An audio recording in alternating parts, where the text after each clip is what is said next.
दोस्तों, स्वागत है आपका न्यूज निवारण टीवी पर। आगामी पंचायत चुनाव की सरगर्मियां बढ़ चुकी हैं। सभी पार्टियों ने अपनी अपनी तैयारी शुरू कर दी है। जितने भी संभावित प्रत्याशी हैं आवेदन करने लगे हैं और क्षेत्र में काम भी करने लगे हैं। इस वक्त हम पहुंचे हुए हैं दक्षिण विधानसभा क्षेत्र में। गुड्डू चौधरी समाजवादी पार्टी के नेता हैं जो कि वार्ड 20 से अपनी तैयारियों में जुट गए हैं।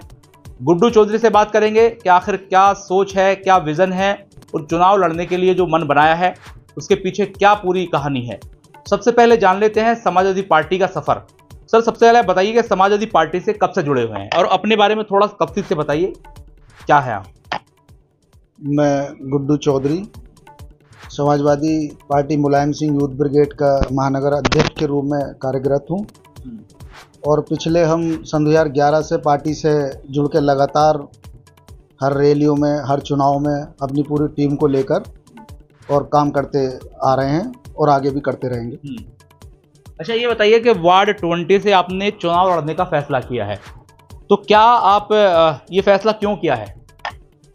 फैसला इसलिए किया है कि माननीय राष्ट्रीय अध्यक्ष जी ने, अभी हम लखनऊ एक मीटिंग में थे, अध्यक्ष लोग जो प्रदेश के सारे महानगर जिला अध्यक्ष थे, तो राष्ट्रीय अध्यक्ष ने एक बात कही कि भाई जिला पंचायत में जो सक्षम है और जो लगातार क्षेत्र में रहते हैं और बूथों पे काम करते हैं उन लोगों को हम चुनाव लड़ाएंगे और वो अपनी अपनी तैयारी शुरू करें। उन्हीं के आह्वान पे मैंने, जो हमारे टीम के लोग हैं उन्होंने भी कहा, और फिर ये कोई क्षेत्र हमारे लिए कोई पुराना नहीं है। पिछले हमने 19 में चुनाव लड़ाया, पूरी टीम ने चुनाव लड़ाया, 17 में चुनाव लड़ाया और हमने 22 में चुनाव लड़ाया, 24 में चुनाव लड़ाया। इस विधानसभा के ये सभी गांव हैं और सभी से हम परिचित हैं, हमसे भी सब परिचित हैं। और लगातार जो किसानों पे जो अत्याचार हो रहे हैं और जो उनकी किसानी खेती के, जैसे खाद को ले लो, यूरिया को ले लो, आज किसान जो है बहुत परेशान है और खेत में डाल, लेकिन उनके खाद तक हाथ नहीं आ रहा। इसी मुद्दों को लेके हम लड़ाई लड़ेंगे। अच्छा, प्रमुख मुद्दों की अगर बात कर ले, आप मुद्दों की बात करें तो प्रमुख मुद्दे क्या क्या हैं आप अगर चुनाव लड़ेंगे? प्रमुख मुद्दे यही हैं कि किसानों के लिए हम लड़ाई लड़ेंगे। अगर हमें पार्टी ने मौका दिया, अभी पार्टी से मांग की है, अपना आवेदन दिया है, अगर पार्टी ने मौका दिया और हमें लड़ाया पार्टी ने, तो हम किसानों के मुद्दे को आगे लेंगे। और पार्टी के पीछे पूर्व में इतने कार्य हैं कि अगर हम गिनाने निकल जाएं तो हमें गिनाने में ही कम से कम महीनों लग जाएंगे, इतने हमारी पार्टी ने काम किए। आगे हम किसानों का मुद्दा उठाएंगे, किसानों के गन्ने का जो दाम नहीं मिल पाते पूरे, उसका मुद्दा लेके चलेंगे। और किसानों को जो अपनी पैदावार में जो दिक्कत आती है, जैसे खाद की दिक्कत आती है, यूरिया खाद आप चले जाओ लाइन से मिलता है और लाइन लगी रहती है, तब भी जो किसान उसको खरीद नहीं पा रहा है। और उसके अनाप शनाप जो कट्टे पे रेट बढ़ाए जा रहे हैं, कितना बोरी बताई जा रही है और किलो कितना दिया जा रहा है, तो इसके किसानों के मुद्दे लेकर हम जो है चलेंगे और क्षेत्र का जो भी मुद्दा होगा हर मोड़ पे मैं खड़ा नजर आऊँगा। अच्छा, आपने मुद्दे गिना दिए, लेकिन अब ये बताइए जरा, जो अब तक संगठन में आपकी भूमिका है उसके बारे में बताएं, क्या है? संगठन में मैं पहले जब शुरुआत हुई तो हम दक्षिण विधानसभा के महामंत्री छात्र सभा पार्टी ने हमें बनाया। उसके बाद हमने कार्य करा तो हम लोहिया वाहिनी के जिले के उपाध्यक्ष रहे, उसमें हमने काम किया। उसके बाद हमें लोहिया वाहिनी का अध्यक्ष बनाया गया, फिर यूथ का अध्यक्ष, यूथ ब्रिगेड का बनाया गया, फिर दोबारा मुझे रिपीट करा गया। तो तीसरी बार से मैं अध्यक्ष के रूप में मैं काम कर रहा हूँ। और पार्टी का कोई भी काम होता है तो अपने पास से हर चीज़ को लेकर, और पैसा ले लो, मेहनत ले लो, या हमारी जो भी पूरी टीम है बड़ी ईमानदारी से पार्टी के लिए काम करते हैं और काम करते रहेंगे। अच्छा, आपने जिक्र किया कि युवाओं को आपने पार्टी से जोड़ा है, तो वो कैसे किया, क्या आपके तरीके हैं? देखो, युवाओं को जोड़ने का सवाल ये है कि पूरे प्रदेश में, देश में माना जाता है कि समाजवादी पार्टी युवाओं की पार्टी है। और माननीय नेताजी अमर रहें, नेताजी ने कहा था, हमने खुद मीटिंगों में पार्टी में सुना है कि मैं कभी भी अपनी पार्टी को बूढ़ी नहीं होने दूंगा। मेरी पार्टी नौजवानों की पार्टी रहेगी और उसको तरजीह दी जाती है। उसी तरजीह पे युवाओं की से जो अखिलेश यादव जी का प्रेम और प्यार रहता है, और समय समय पे उन पे जो भी परेशानी आती है राष्ट्रीय अध्यक्ष जी उसका जो है देखभाल करते हैं और युवाओं को आगे समझते हैं और युवाओं को मौका देते हैं चुनाव लड़ने का। और एक समाजवादी पार्टी है जो युवाओं को एक नेता बनाने का काम करती है, तो इसीलिए युवा जो है हमसे भी जुड़ता है, पार्टी से जुड़ता है, और हमें भी इसी तरजीह पे माननीय राष्ट्रीय अध्यक्ष जी के पीछे लगे हैं और लगे रहेंगे। तो ये बताइए कि आपने ये दावा और वादा पेश किया है कि आपने 12,000 करीब समथिंग अपने क्षेत्र में नए वोटर बनाए हैं, तो बताएंगे जरा ये कैसे किया आपने? पिछले 10 महीने से पूरी दक्षिण विधानसभा में वोट बनाने का कार्य चल रहा है, जिसमें कि जगह जगह बूथ बाई बूथ लड़के बिठाकर और लैपटॉप लेके, और कुछ फॉर्म ऐसे होते हैं कि हमारे पास भी कुछ लोग चल के आते हैं, मेरे ऑफिस पे भी आते हैं, उनको लेके हम ऑनलाइन चढ़ाते हैं। ऑनलाइन चढ़ाने के बाद आज तक का जो रिकॉर्ड है वो कम से कम 12 से 13 हज़ार वोट चढ़ चुकी है।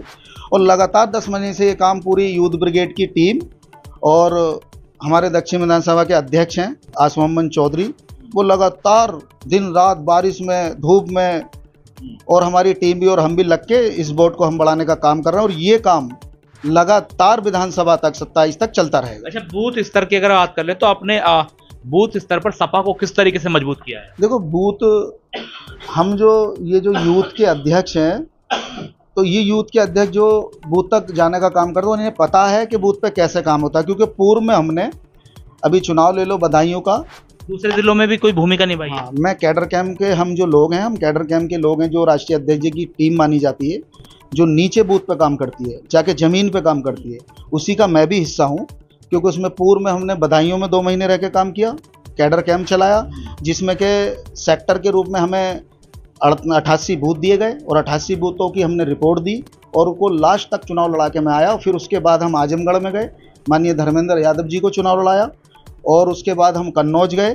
तो पूर्व में हमने 2-2, 3-3 महीने बाहर भी कैडर कैंप में दिए हैं, और कैडर कैंप जो माननीय राष्ट्रीय अध्यक्ष जी के आह्वान पर वो कैडर कैंप चलाया जाता है, उसी का मैं हिस्सा हूँ। और बाखूबी मुझे उस कैडर कैंप में जाने के बाद मुझे चुनाव लड़ने का तरीका भी पता लगा, और चुनाव कैसे लड़ा जाता है, और चुनाव बूथ से लड़ा जाता है, और बूथों पे हम काम कर चुके हैं।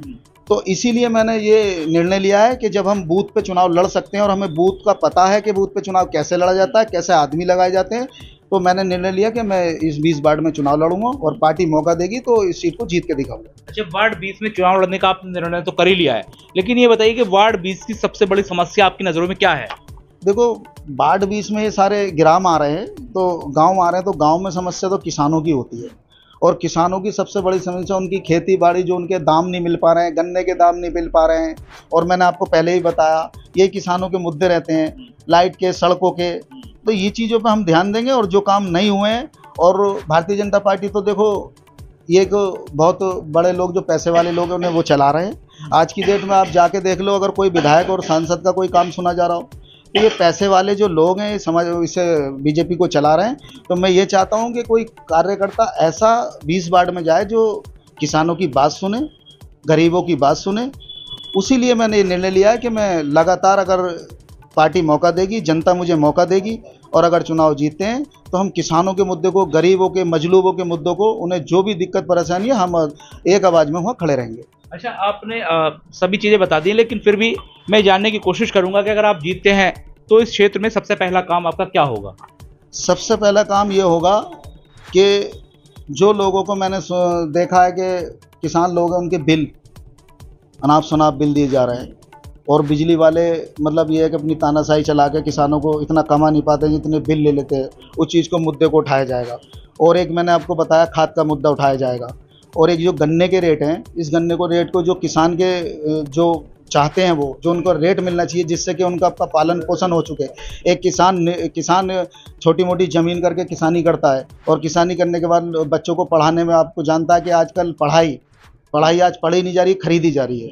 तो वो पिछड़ा मुसलमान जो हर समाज है और किसान है, तो उनका जो मुद्दा है सबसे बड़ा किसानी का, गन्ने का, और अपने खाद का, और बिजली का, और सड़कों का, इस चीज़ को हम उठाएंगे, और मजबूती से इस काम को, जहाँ तक भी जाना पड़ा, इस काम को हम कराएंगे उनके लिए।